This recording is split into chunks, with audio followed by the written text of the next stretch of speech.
So here's my to-dos for today. Actually, dito ko talaga yan siya nilalagay. Pero dito kasi sinusulat ko din yung mga expenses ko. Nilagay ko lang siya sa notepad. Focus lang sa kung ano talaga yung need ko magawa for today. Hello boss babes and bosses out there. So in this video, I'm gonna share with you how I prepare for my travel. So tomorrow, meron akong travel with my friend. And this is my first time to travel after the pandemic ganap. So, yeah, I'm just so excited for this travel and I'm gonna walk you through kung ano yung ginagawa ko before my travel, for my work sa mga clients ko, and even packing things. If you want to see how I prepare, just keep on watching.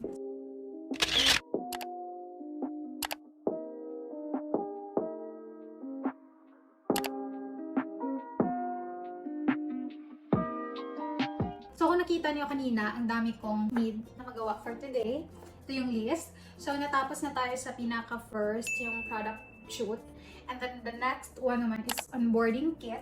Tapos, i-check ko din yung mga collab offers sa spreadsheet. And then, work client 1, 4, and 5. If you don't know kung ano yung mga work ko for client 1, 4, and 5, you can check out the previous videos here. Ito, so that you'll get an idea kung ano yung mga wino-work ko sa mga client na yun. And then, of course, film this vlog. And I'm gonna prepare my things. We'll pack together. But actually, meron na talaga akong napack kahapon pa. But I will just make sure ano pa yung need ko na dalhin. Meron pang couple of things na hindi ko pa nalagay sa bagahe ko. So, we're going to do that after my work. So, ang pinakauna ko talagang ginagawa every time meron akong travel, I make sure na yung mga work ko sa client ko is hindi ako delay. I'm on track. Before kasi, meron akong client na may fixed schedule talaga ako. Like, I have to log in 2 p.m. and dapat mag-out ako ng 6 p.m. Meron din akong client na very flexible. So far, lahat ng clients ko ngayon, flexible sila. Anytime of the day or any day of the week, pwede ko siyang gawin. So, I don't actually need to tell them na may travel ako for 4 days. Pero before, na meron talaga akong fixed schedule, like I have to log in at this specific time of the day and log out to the specific time of the day din. Kailangan ko silang ang i-heads up ahead of time. Before, when I'm working sa Australian client and I have a specific time talaga, we need to log in 6 a.m. talaga. Tapos mag-out kami mga around 3 to 4 p.m. That time, merong leave form na kailangan i-submit at least 1 month before ka mag-leave. Kailangan mo talaga mag-submit nun so that all the team knows na wala ka that time. And kung merong trabaho na mapupunta sa'yo, they can actually do the work for you. And then meron din akong client before na wala naman kaming fixed time na mag-work talaga ako that time of the day. Kung magbibigay siya ng task, very urgent. Like, need talaga matapos agad. So, isa din siya sa sinasabihan ko na I will have a quick vacation. Kasi baka magbigay siya ng task and then that time wala ako. So, I don't want him to have that idea na hindi ko nagawa yung need ko magawa. This is just because of that. So, ang ginagawa ko sa mga clients na ganun, 2 weeks before the travel, sinasabihan ko na I will be away for a couple of days sa mga dates na to. So, if you have things that you want me to work on, please send it to me this week so that I can work it before I'm going to travel or before I'm going to be away from my desk or something like that. Ayan lang yung tip na maibibigay ko kung mag-travel kayo. Tapos, meron kayong very strict na mga clients or very urgent yung mga task na binapagawa sa inyo. And if you are going to ask kung ang leave form ba, ako na ba yung gumawa or yung company, actually, ang company ang gumawa nun. Finil-upan ko lang yung leave form na binigay nila. And then, nag-electronic signature lang ako doon. Parang I think 2 weeks akong wala nun. As long as matagal pa yung travel at nakapagsabi ka na wala ka nun, malaki yung possibility na mag-okay sila sa leave mo compared sa next day na yung travel tapos hindi ka pa nakapagsabi.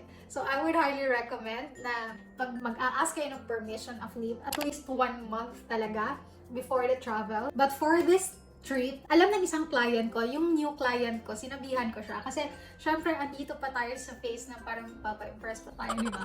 So, mapapa-impress. What I mean is that, I want to make sure na alam niya na wala ako. Pero, hindi naman talaga necessary kasi, as what I have said kanina, na yung mga work ko is hindi naman talaga may fixed time as long as yung work is natapos within deadline and it's still good. I just want her to know na nagtra-travel ako. So, kung meron siyang ibigay na task sa akin, alam niya na hindi ko agad magagawa. And maybe kung mag-message siya, hindi ako agad makaka-reply. I actually told her na sa meeting namin na wala ako. And sinabi niya lang na just put a calendar event sa Google and then share it to me so that I will know na wala ka sa mga araw na yan. Because sabi niya, if wala sa calendar ko, hindi talaga yan nangyari. So, ayan, gumawa ako ng calendar, tapos sinare ko sa kanya. But for my other clients, hindi na ako nagpaalam or hindi na ako magpapaalam. Wala talaga akong plano na mag-work, to be honest, doon. Pero, just in case, kung merong bigay na task or merong communication ang client or na need ko isend or something like that, at least I can just do it quickly. I'm just so excited about this travel. I'm gonna work sa third client. Ito yung sinasabi ko sa inyo na social media engager ako. So, yan yung first na gagawin natin. So, client 2, client 3, and client 5. Ang client 5, ito yung new client ko na na-onboard ko after nag-end ng contract si client 1. So, just so you know, para hindi kayo maguluhan. So, this one, client 2, about, ano yung work ko? Mamaya na, gawin ko muna yung client 3. I'm just gonna solve tickets sa Zendesk.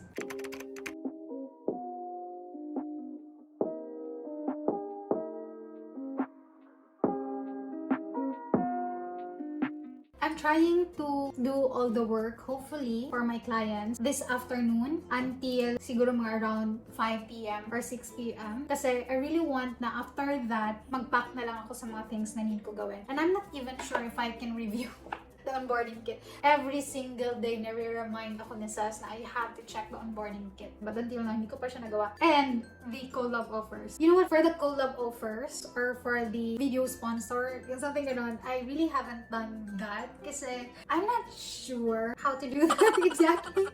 I've been procrastinating that one kasi to be honest, hindi ko talaga alam. And I'm just really doing it step by step and see if I can do it. I haven't checked the spreadsheet yet. Marami na dun nag-offer ng collab and video sponsorship. Video sponsorship ba tawag nun? Brand sponsorship. I'm not sure. I will try to check that one. Hopefully I can do that. As what I have said, I'm not sure if I can do all of this. But these are the things that's on my plate right now. Or siguro pagbalik na lang ng travel ko siya gawin.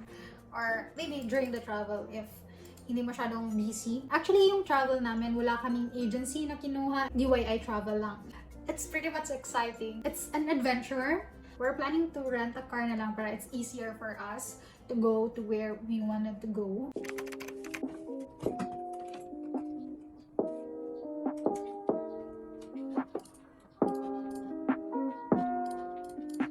Okay, so I'm done na with my client 3. Konti lang yung tickets, kaya natapos ako agad. And then I'm gonna put a mark here, natapos na siya, so that we can move forward na sa next client natin. Feeling ko mas bet kong gawin to client 2. Ito yung shinare ko sa inyo na we are trying to build an app. Actually, nakabuild na siya ng app. It's a font app for iPhones and iPad. And yung shinare ko last time na we are building habit apps and font app. So now we are focusing more on sa font app. You can actually download this app. Ito yung gawa niya. You can try that one.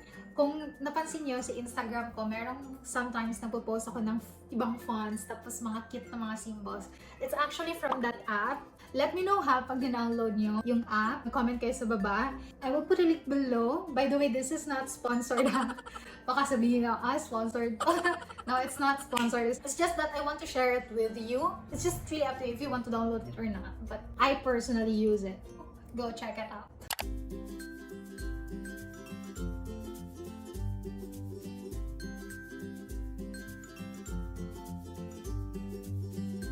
By the way, baka na nag-ano kayo na ito talaga yung always na nangyayari every time na mag-work. Ako, hindi ganito yung mukha ko pag nag-work ako.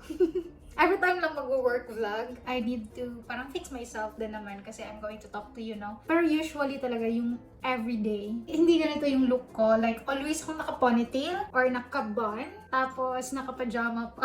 Or super oversized. Mga oversized na mga ganito. Or di kaya naka-spaghetti na blouse kasi sobrang mainit dito. And tapos yung mga pailaw-ilaw natin dito sa gilid, hindi yan siya naka-turn on pag nag-work lang ako. Pero once nag-vlog ako, tinu-turn on ko siya, parang it adds up something na. Parang cool na vibe. Yung mga ganun lang. Pero sa totoo lang, hindi talaga. Wala yan. Hindi yan naka-turn on. And tin-turn on ko lang din siya if ever wala ako sa mood na mag-work. Ayan, parang pinapaganda ko yung vibe dito sa workstation ko or dito sa kwarto ko para mas maganahan ako mag-work.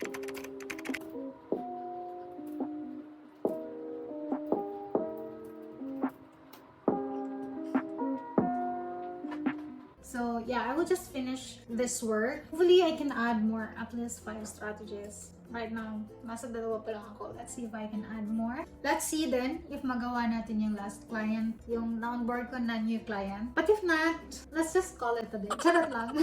Let's see what we can do.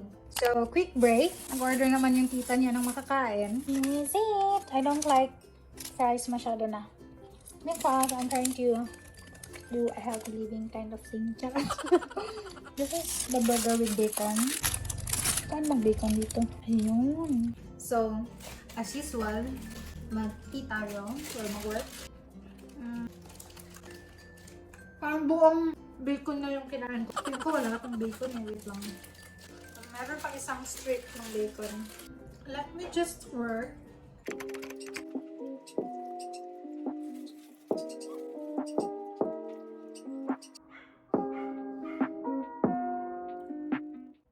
Parang bata. Kumakain na maraming dumi-dumi sa mukha. By the way, I am now moving forward sa client 5 natin. Yung client 5, ito yung new client na na-onboard ko. Remember? Na nag-off-board ako ng long-term client. Tapos nag-onboard ako ng new one. So, this is the one that I'm currently doing right now. My work is more on helping the process for the onboarding and offboarding of employees sa tech company. Tech company na to is about blockchain, crypto, NFTs, mga ganun. I'm really excited to work on this kind of thing kasi I really wanted to learn about NFTs. And part siya sa work na to.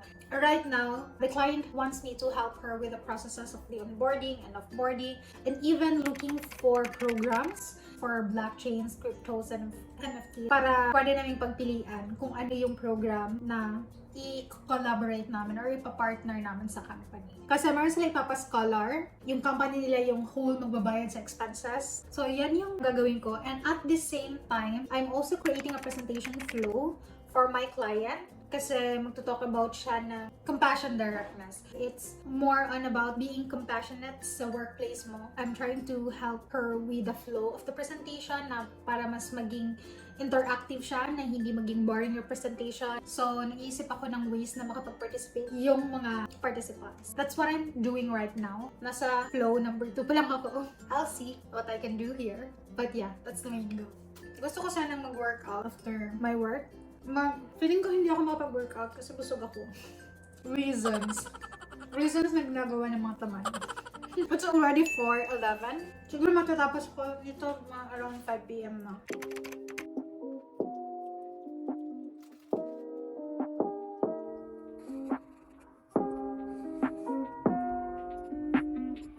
So now, I'm done now with the 3 clients. Natapos ko na yung flow ng presentation ng client ko. It's already 5:02 to be exact. And, ito na yung gagawin natin. Yung mga may blue highlights, naipake ko na yan. Yung wala pa mga blue highlights, yan pa yung kailangan natin ipak. Kadalasan na wala ko pa is yung for tech, yung phone, charger, electricity adapter, laptop, earphone, power bank, yung mga ganun. Yan yung wala ko pa kasi I'm working pa. Siguro mamayang gabi. Ito yung pinaka-last na ipapak ko.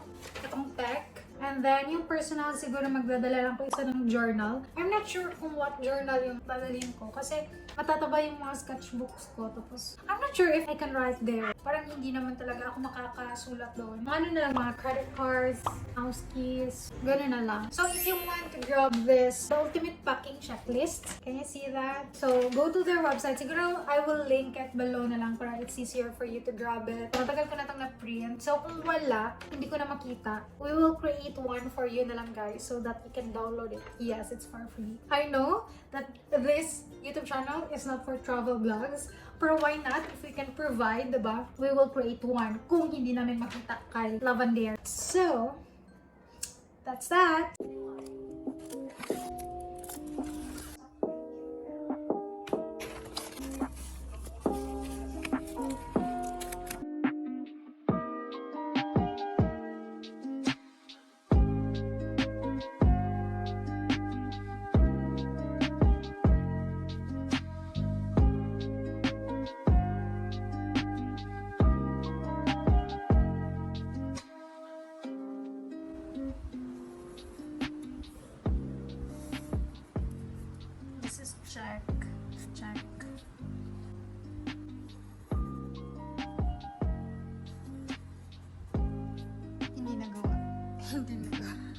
Thank you so much for popping with me. And yeah, before I'm going to end this video, I would like to flex the works of my bosses and bosses inside my group. Check this out.